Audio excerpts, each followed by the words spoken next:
Okay, guess we're live. It's just after midnight here on January 28th, 2018.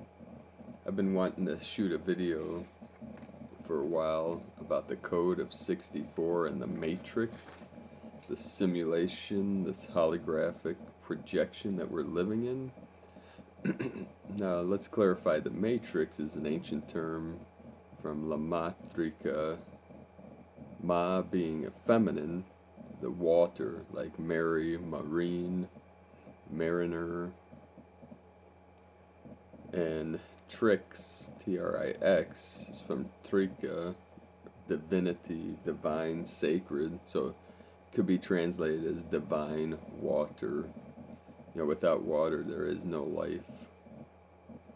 You need water and fire. That's Kan and Li in the Chinese. I have some notes here that I'll be looking at here.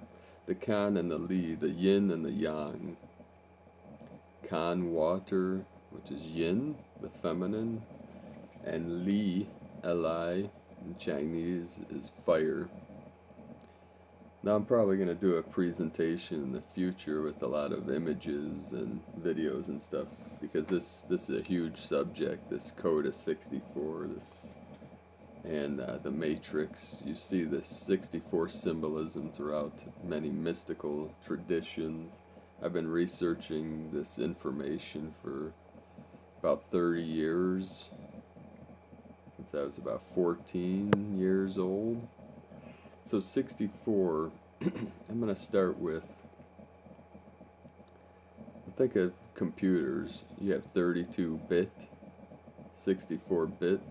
The processors are 32, 64. You had RAM memory 32, 64. And there's an ancient textbook, an ancient book in China called the I Ching, which is, or some people say I Ching. It's I, the letter I, pronounced Yi or Yi, and then Ching, which translated is the Book of Changes, and it was compiled in the Western Zhao period from 1000 to 750 BC, and then was edited from 500 to 200 BC. It was transformed into cosmological text with a series of philosophical commentaries known as the 10 Wings. After becoming part of the 5 classics in the 2nd century BC, the I Ching was the subject of scholarly commentary and the basis for divination practice for centuries across the Far East, and eventually took on an influential role in Western understanding of Eastern thought. Now there's thousands of books that have been written teaching about the I Ching, and there's most people use the King Wen sequence. So the Book of Changes, the I Ching, is made up of hexagrams, which are 6 lines, hex being 6, and they're yin and yang. Now yin is a broken line, and yang is a solid line, kind of like this. Broken is yin, solid yang, and there's 64 different hexagrams,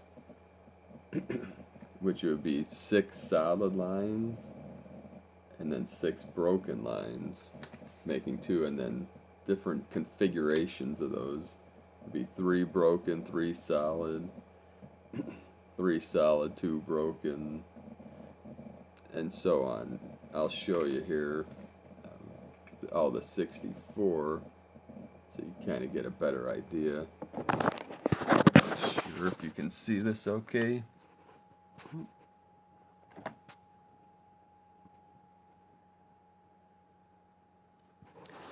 So if you just look up I Ching, you can find all the different hexagrams and the meanings, and there's a ton of information on the I Ching. So the guy that came up with binary code for computers got the concept from the I Ching. There's many books written about that. See, because the binary code, meaning two, binary, two codes are 1 and 0. It's on and off. You see that on switches. It's a line, which is 1, and an O, 0, off. See, the line is the masculine, and the 0 is the feminine. It's the binary, on, off, emptiness, form. You see this concept in many of the Eastern traditions. The Heart Sutra in Buddhism, it would say emptiness is form and form is emptiness. You can listen to a lot of Alan Watts lectures, and he talks about that. Like, one can't exist without the other. Emptiness can't exist without form, and form can't exist without emptiness. Just like black can't exist without white, and white cannot exist without black. You need the two, you need the duality for both to exist. So we'll get back to the I Ching with the 64 codes, and then we look at DNA, the structure of DNA. It's a double helix, 2 strands, and each strand has 32 codons, which are 32 different codes for each strand, and the 2 together make 64. So there's 64. Every strand of DNA has 64 codons, or 64 codes. And computers being 64-bit. So with these 64 bits of information,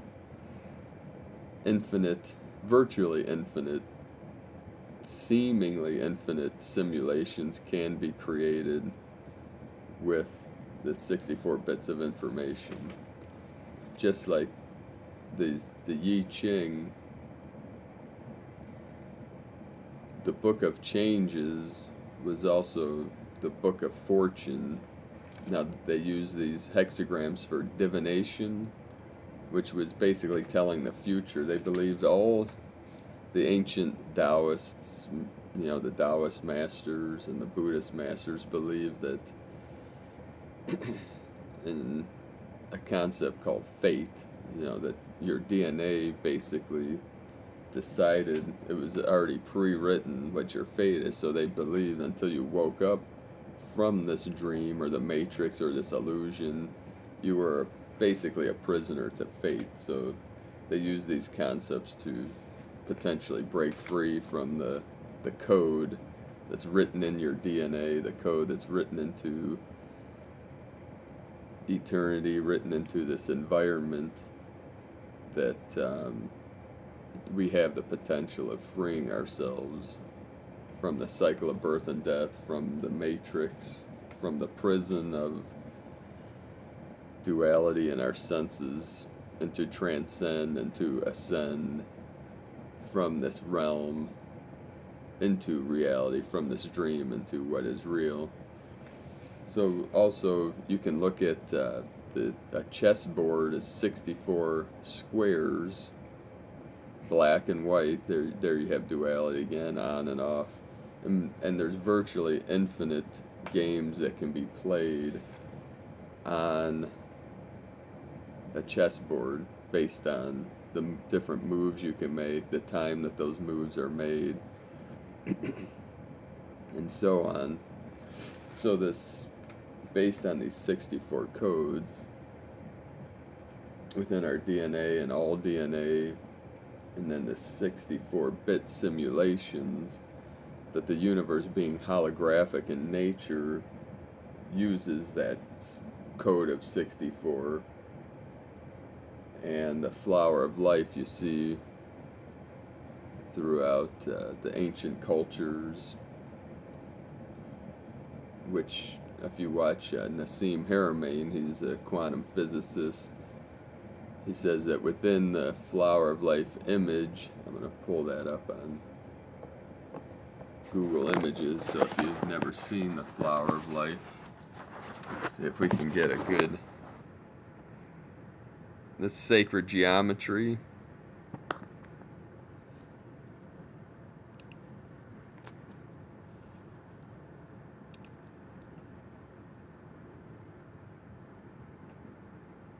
See, in the ancient Chinese, they had the little protector, the lion with his paw on a ball that had the flower of life.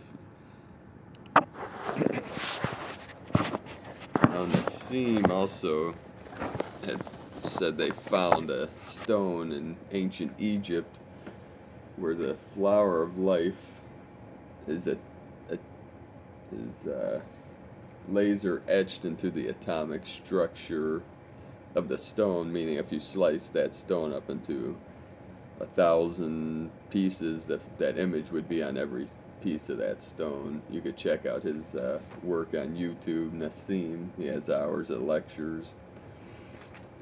So with these different codes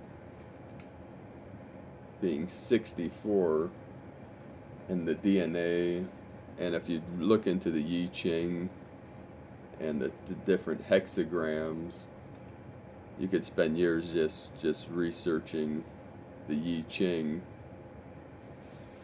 I have several books on different translations and different interpretations, different meanings to all the different hexagrams, and it's pretty interesting what you get out of that. So based on the ancient cultures, the code of 64, the matrix, you could spend years and years researching just the symbolism of these things. So check out, I'll put some links in the description below this video to some of the different lectures and different articles and books that you can read about this information. And if you have any questions about what I talked about in this video, leave them in the comments below, and subscribe to my channel. And thanks for watching. I plan on doing a longer presentation when I have more time and can put something together for y'all. Have a great day. We'll see you soon.